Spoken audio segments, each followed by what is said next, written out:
And we are in chapter 47. We've just finished 46, and you can, this just leads on to it. Jacob and his sons have settled in Goshen, and now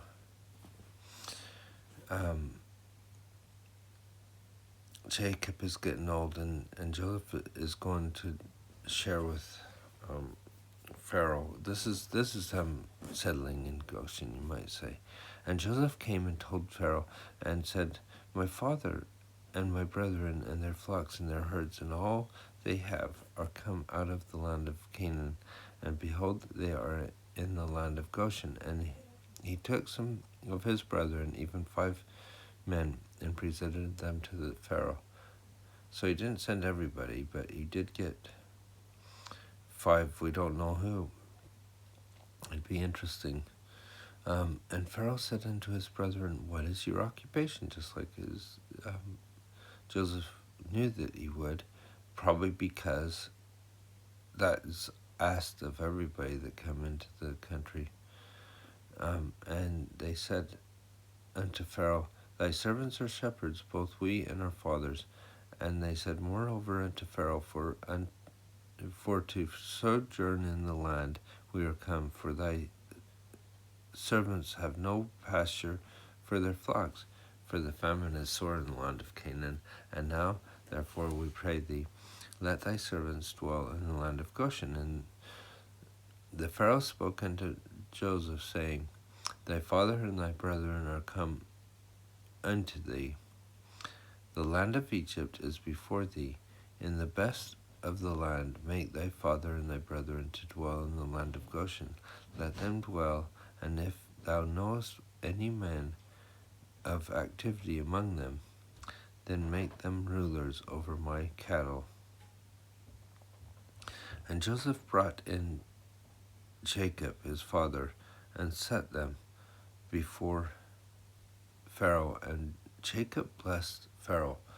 Now, when I read this, the thing is, it could be the type of blessing, not a patriarchal blessing, blessing of priesthood blessing of some sort. But I think what it is it's more talking about how they come before the Pharaoh, that they bow before him and things like that. And Pharaoh said unto Jacob, How old art thou?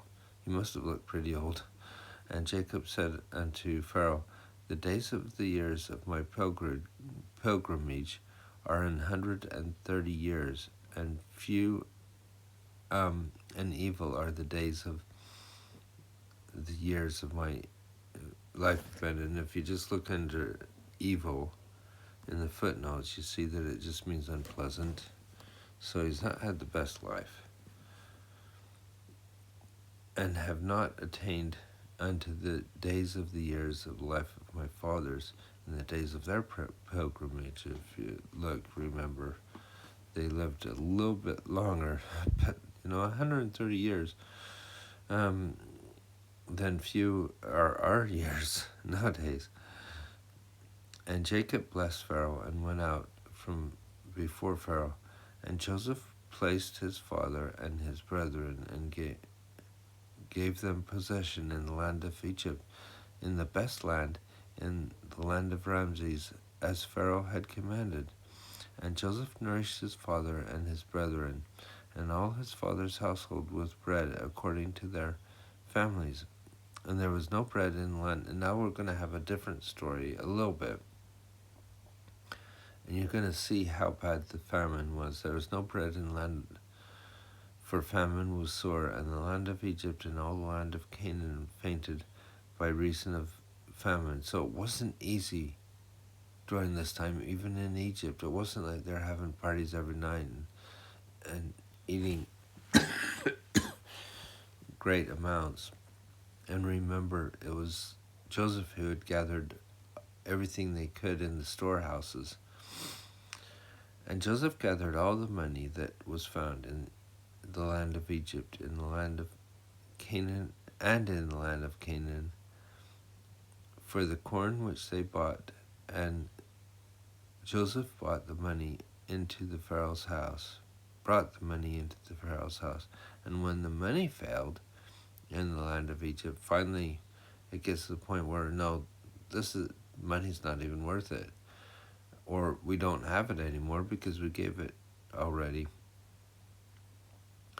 And in the land of Canaan, all the Egyptians came to Joseph and said, "Give us bread, for why should we die in thy presence?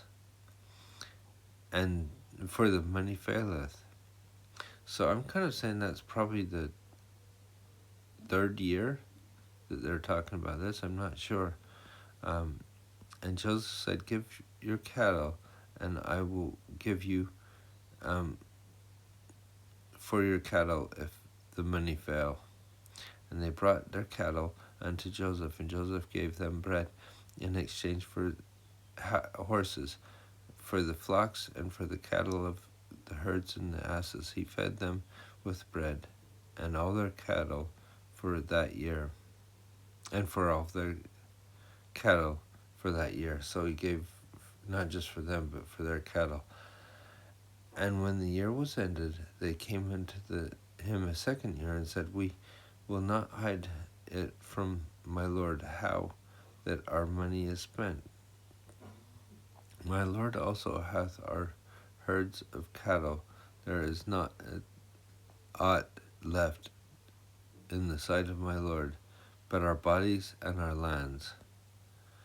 Therefore we die before thine eyes. Behold, we in our land." In our land, that's a question. "Buy us and our land for bread, and we and our land will be servants unto the Pharaoh, and give us seed, that we may live and not die, that the land be not desolate." See, so they're getting desperate to the point where they're saying, "You know what?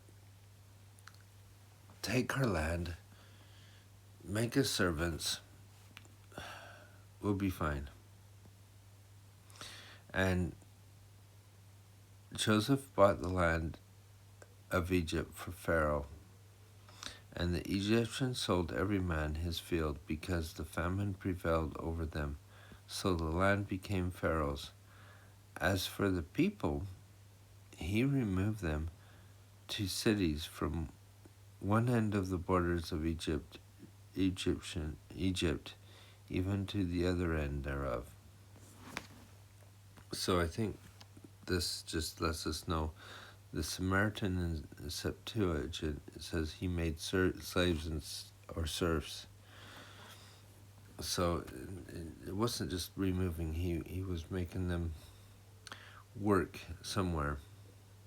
Only in the land of the priests bought he not, for the priests had a portion assigned them of Pharaoh, and did eat their portion which Pharaoh gave them. Wherefore they sold not their lands. And when Joseph said unto the people, "Behold, I have bought you this day and your land for Pharaoh, lo, there is seed for you, and ye shall sow the land. And it shall come to pass that in the increase ye shall give the fifth part unto Pharaoh, and the 4 parts shall be your own, for seed of the field, for your food, and for them of your household, and for food of your little ones." So they need to, whatever they earn, they give. Sounds like taxes today, really. And they said, "Thou hast saved our lives. Let us find grace in thy sight, in the sight of thy Lord, and we will be Pharaoh's servants." And Joseph made a law over the land of Egypt unto this day, that Pharaoh should have a 5th part, except the land of the priests, which became not Pharaoh's. And Israel dwelt in the land of Egypt. Now we're back to the story. We're seeing how Joseph's interpretation of dreams was able to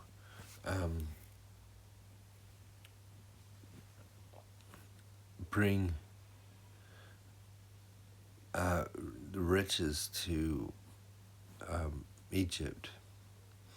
And Israel dwelt in the land of Egypt, in the country of Goshen, and they had possessions therein, and grew and multiplied exceedingly. And Jacob lived in the land of Egypt 17 years.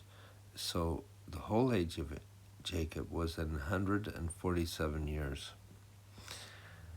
And the time drew nigh that Israel must die, and he called his son Joseph, and said unto him, Now if I have found grace in thy sight, put, I pray thee, thy hand under my thigh. And remember, in other places, under their hand, or it might have been thigh, I don't know. I don't know the customs there. But in other places it was written as under the hand, where it was thigh before. And deal kindly and truly with me. Bury me not, I pray thee, in Egypt, but I will lie with my fathers, and thou shalt carry me out of Egypt, and bury me in the burying place. And he said, I will do as thou hast said. And he said, Swear unto me. And he swore unto him. And Israel bowed himself upon the bed's head, or at the head of the bed. This idea of being buried in Canaan was a very important thing for Abraham and Isaac and Jacob. And I think it was tied to what it meant to be in the covenant. And there's other places you can look that up a little bit more, but I hope you have a wonderful day, and I hope it spurs your thoughts of what it was for them to live in Egypt outside of Canaan. And we'll see you tomorrow.